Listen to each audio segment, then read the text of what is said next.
Je suis honorable Tefour Koné, candidat aux élections municipales de 2018 pour la commune d'Abobo.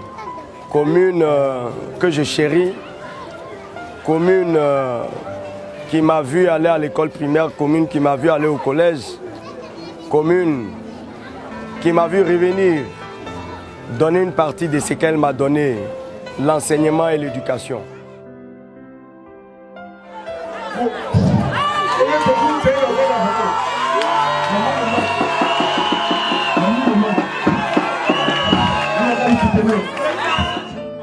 On ne peut pas s'envoler l'argent. Vous me vous avez dit, vous savez pourquoi il plaît? Vous savez pourquoi il plaît? Il plaît. Où son papa a construit là? Et il est à côté de tout. Le vieux l'a dit à côté de tout. On a rajouté le connaissez-vous? C'est la voix de la commune.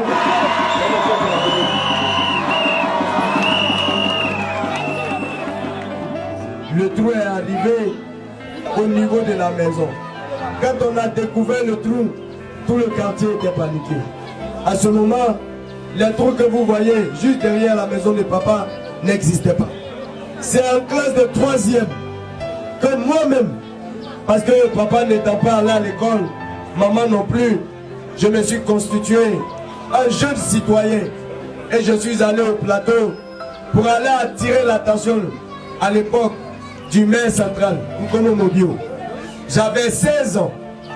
Je suis allé faire le pied de grue pour leur dire qu'il y a un trou qui est en train de venir de façon galopante sur la cité.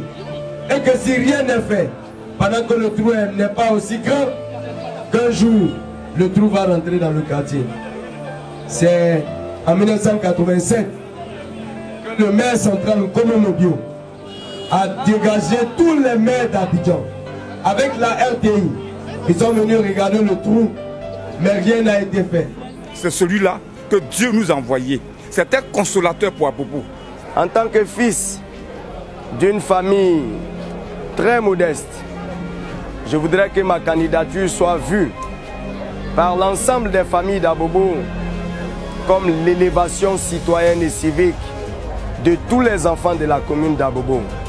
L'espoir sera permis de ce que si le fils d'une cour commune peut devenir maire, l'estime de soi sera née dans tous les enfants d'Abobo pour leur donner l'opportunité de devenir des cadres et des autorités à même de transformer leur cité.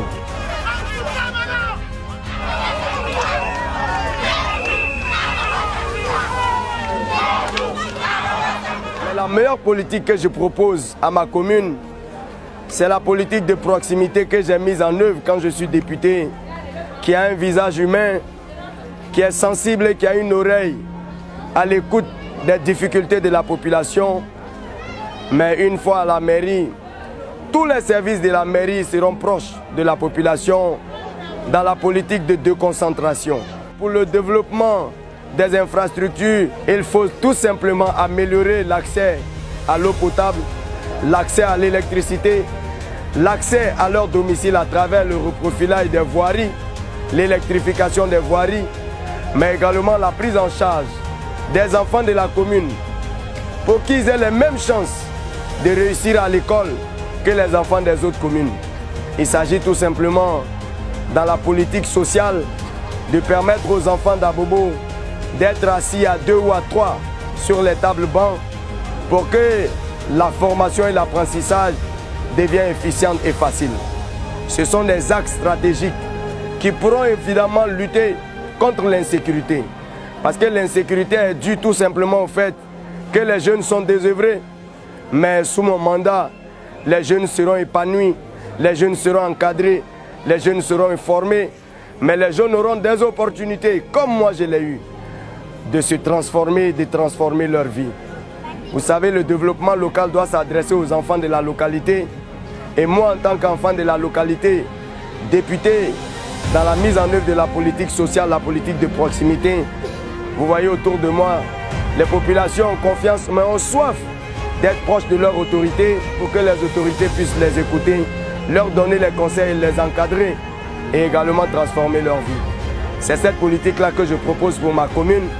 Et si je suis élu, Abobo saura que le fils d'Abobo est à leur disposition dans la mise en œuvre de la gouvernance locale qui est basée sur la responsabilité, la transparence, l'état des droits, mais également la participation citoyenne pour que les populations elles-mêmes, dans une élévation de leur conscience citoyenne et civique, puissent contribuer auprès des autorités à leur propre épanouissement. À cet instant de mon propos, je voudrais finir par lancer un appel solennel à mes parents d'Abobo, à mes frères et sœurs, de ne pas se tromper, de ne pas avoir peur de la tricherie. On parle de tricherie parce qu'on est sûr qu'on ne peut pas avoir le suffrage de ma population. Je demande à ma population d'aller massivement le samedi 13 octobre dans les urnes. Et le reste, nous allons nous en charger pour sécuriser leur vote, pour qu'au soir du 13 octobre, le fils d'Abobo soit établi au bonheur des populations. Je vous remercie. On ne tue pas Abobo.